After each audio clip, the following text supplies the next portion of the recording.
Science में और Jain science में एक बहुत बड़ा डिफरेंस आपको बताते हैं। साइंस हमेशा जब भी किसी चीज़ को एनालिसिस करती है या उसको डिस्कवर करती है तो वो सिर्फ मटेरियल चीज़ होती है जो उसके सामने होता है। साइंस कभी भी नॉलेज की एनालिसिस नहीं कर पाती है। माने हमारे अंदर जो ज्ञान आता है वो ज्ञान कहाँ से आता है उसका सोर्स आज तक उसे पता नहीं है। वो ज्ञान किस तरह से किन किन फेजेस में काम करते हुए आगे बढ़ता है उसकी भी उसको कोई नॉलेज नहीं होती है। माने हमारे अंदर जैसे ही हम कोई पदार्थ को देखते हैं तो देखने के बाद में सबसे पहले हमारे अंदर एक अवग्रह नाम का ज्ञान आता है जो यहाँ लिखा हुआ है। मतिक ज्ञान 4 क्लासेज में डिवाइडेड है। पहला अवग्रह, दूसरा ईहा, तीसरा अवाह और चौथा धारणा। माने अवग्रह होता है जैसे कि यहाँ पर लोग बैठे हैं, हमने एकदम इधर से दृष्टि डाली, हमारी दृष्टि गई ये सब सफ़ेद कपड़े वाले लोग बैठे हैं, तो ये हो गया अवग्रह।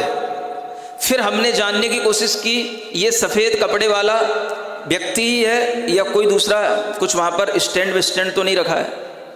समझ आ रहा है? ये हमारे अंदर ईहा ज्ञान आया।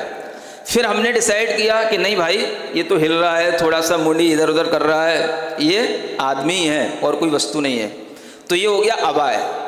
फिर इस तरह से हमारे मन में एक निश्चय हो गया कि हाँ ये व्यक्ति ही है और ये निश्चय हमारे दिमाग में फीड हो गया। इसका नाम कहलाता है धारणा। तो कोई भी पदार्थ को जब हम देखते हैं उसका कांटेक्ट होते ही हमारे अंदर नॉलेज इन 4 रूपों में काम करती है। कोई भी साइंटिस्ट इस बात को नहीं जानता। हम कंप्यूटर बनाते हैं, बड़े बड़े डिवाइसेस बनाते हैं, लेकिन उन सब के अंदर जो फंक्शन होते हैं वो फंक्शन हम तरह तरह के बनाते ज़रूर हैं और वो सब हमारे पुद्गलों पर आधारित होते हैं, वो सब बाहरी पदार्थों पर आधारित होते हैं। ज्ञान पर आधारित कोई फंक्शन नहीं होता है। मतलब ज्ञेय की नॉलेज तो हमें साइंस देता है लेकिन ज्ञान की नॉलेज हमें केवल जैन साइंस देता है, ये आप ध्यान में रखना। तो 2 चीज़ें होती, ज्ञान के द्वारा जाना गया जो पदार्थ है वो ज्ञेय कहलाता है।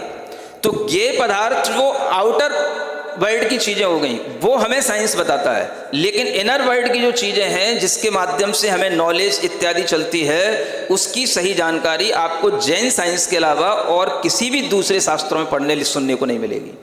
इस तरह का ये 4 प्रकार का ज्ञान मतिक ज्ञान कहलाता है और यहीं से हमारे पदार्थ ज्ञान की शुरुआत होती है।